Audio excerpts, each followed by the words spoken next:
Good morning, good afternoon, good evening, folks. Michael Zuber, one rental at a time. Back with his Wednesday expert, good friend of the channel, Anna Kelly. Hi, Anna. Hi, good to be here.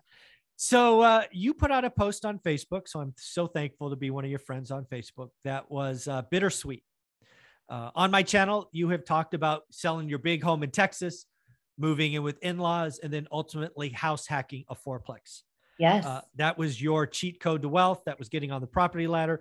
That was the first step to what has become an amazing real estate empire.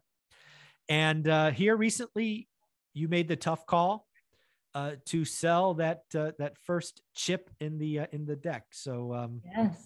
Tell us about it. Oh, it's been such an amazing ride, and it was a bittersweet journey to sell this property, but I knew that the time was right.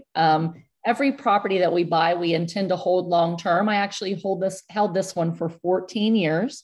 And it's the first property I got really emotional about when I decided to sell because of all that it meant to me and all that I went through with it. Yeah. But it was really my first property that made me go, aha, not only am I doing real estate to just have something else later for retirement, have something to kind of help me live below my means, but real estate really is what I'm going to do full time to become wealthy and to create a lifestyle that corporate America didn't provide me. My 401k didn't provide me.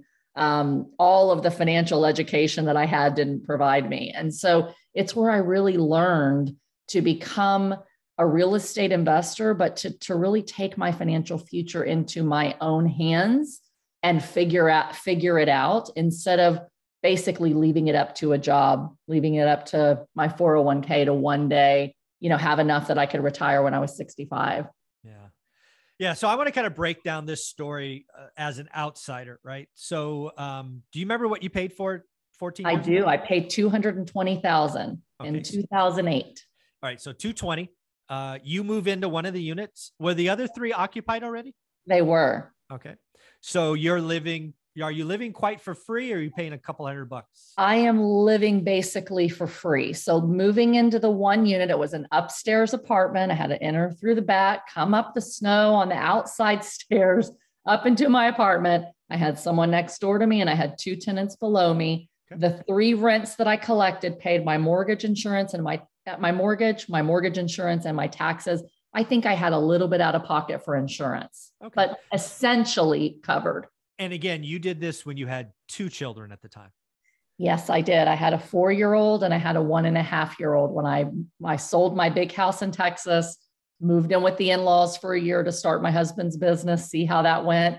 And then we decided, you know what?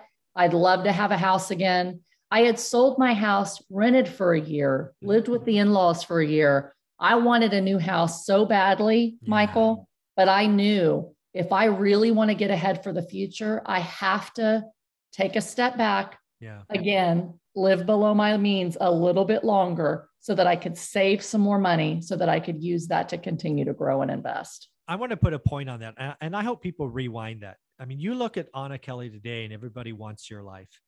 Think about what she just told you. And I want to say, and you can disagree with me, if you don't make that choice, if you come out of this 2 years of not having the big home, you've got 2 kids and you want your nest and all that stuff. If you break down in 2008, don't buy the fourplex and buy a decent house, you are not where you are today. I would have been bankrupt, Michael. Oh! We started a business in 2007, height of the economy, had no idea that things were going to collapse. We had about $300,000 in business startup debt and almost $400,000 in the building that we bought for my husband's practice. So if I had had a house, it was already really hard. When 2008 happened, really only months after I bought that 4 unit and then really crashed in 2009. If I didn't have my cost of living covered by those tenants, we would not have been able to make our mortgage payment, my husband's business payments, my husband's company building mortgage payment. We would have been bankrupt. I hope people hear that. And again, if you want to hear the full story, Anna's got an amazing playlist. Just go back to the beginning, hit play and binge watch. Yeah. All right. So now let's kind of play this forward. So 14 years, 2008, interest rates are probably in the 6s, I'm guessing. Did you ever do a cash out refi between when you bought it and today? I did a small refi at the time. So I bought it in 2008 with an FHA mortgage. Mm-hmm. I don't remember what my interest rate was, but when rates came down, I basically refinanced for a lower rate. They wouldn't let me cash out though, So you did rate because it was still an FHA loan. So I didn't get the equity out. I just basically lowered my rate. All right. So you lowered your rate, which lowered your payment because you probably recast the loan, which meant you had more cash flow. Yeah. How did rents do during the 14 years?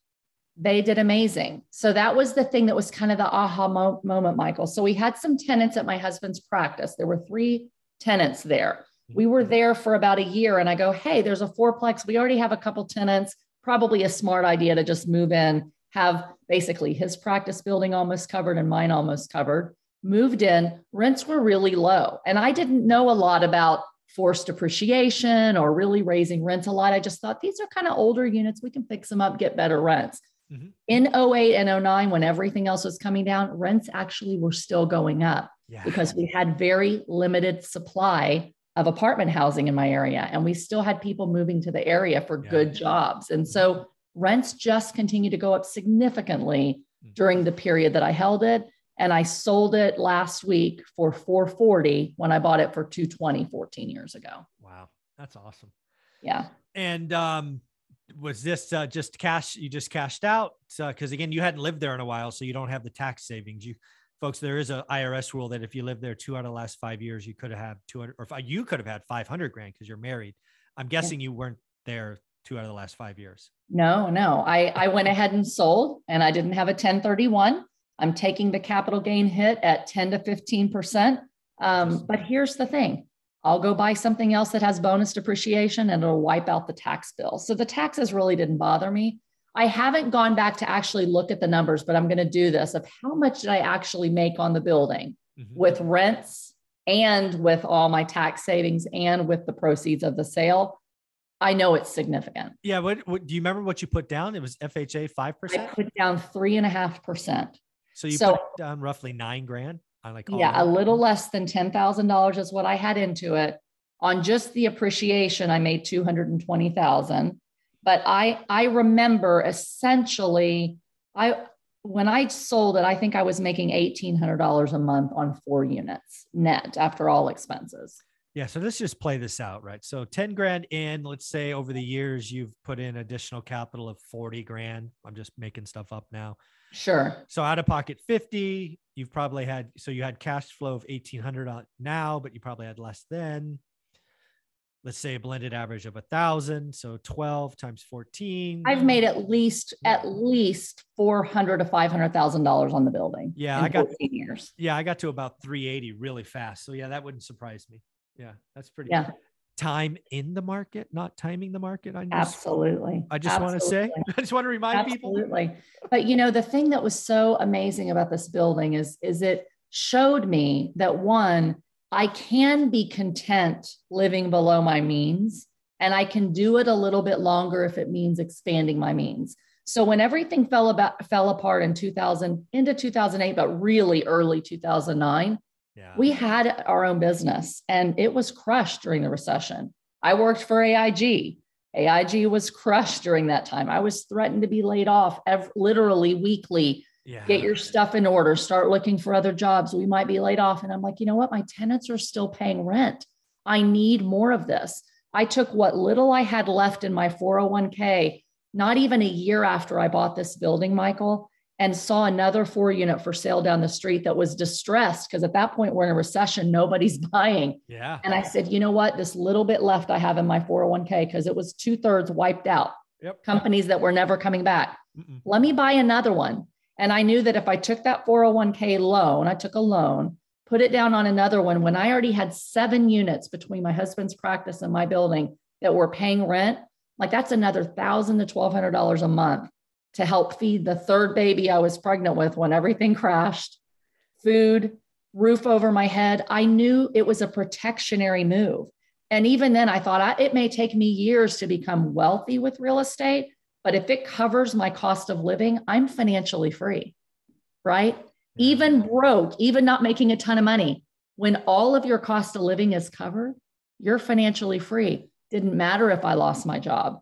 And after a year of that, I realized I could never go back to work, And if I could figure out how to buy more real estate, I would never have to go back to work. And it was the building that taught me the aha moment of really one rental at a time, live below my means. And every penny we had extra, we put in sweat equity to make those units worth more, get more rents. Once I had enough equity, I could then go and go, hey, bank, I've got 25% equity here. Will you give me 100% financing on this property and put a lien against this one? And I was able to work to expand my means because I lived below my means. It was a life-changing building for me. If you had told me that 10 years later, I'd be a multimillionaire in real estate when we literally were eating ramen noodles and crying, thinking the world's falling apart, I wouldn't have believed you. And so I'm so passionate about it because it literally changed my life. Wow. Literally changed my life. Just wow. That's amazing. I love that story. I hope people watch this a couple of times. Again, there's so much in that that is not sexy, but so powerful. So it was so painful. But if you can, especially if you're in an industry where you're hurting, pandemic hurt your business and you don't think you have very much, put in the sweat equity, find ways to do seller financing, find ways to just get in a property. And, for all means, really learn to be disciplined, live below your means. Everything extra you have, invest in another rental and another rental, and it just starts to snowball. It took years, in fairness, probably 8 years to just get to the point where I was like really close to replacing my income. But I was also having to cover expenses of my husband's business loans from 2007, right? But once I transitioned and left AIG, it was a smooth transition because I never lived on any of it. Everything we made went to buy another and another and another. Once I did it, it was like, oh my goodness, I looked at my net worth, which I hadn't done. I was just seeking cash flow, right? Me too. Yeah, I was like, I never looked at that number. Not only can I retire, but actually have a net worth. Then that equity allows you to snowball and grow exponentially over and over again. So just get in the game. If you're worried about the economy, stay in the game. There's nothing like real estate to create wealth out of nothing and to just continue to grow it and protect it. So best thing I ever did. I will drive by that property probably once a week and just stop and stall and look at it and really think, gosh, this is a building that's a testament to just grit and determination. And thank God, God's grace for getting us through it.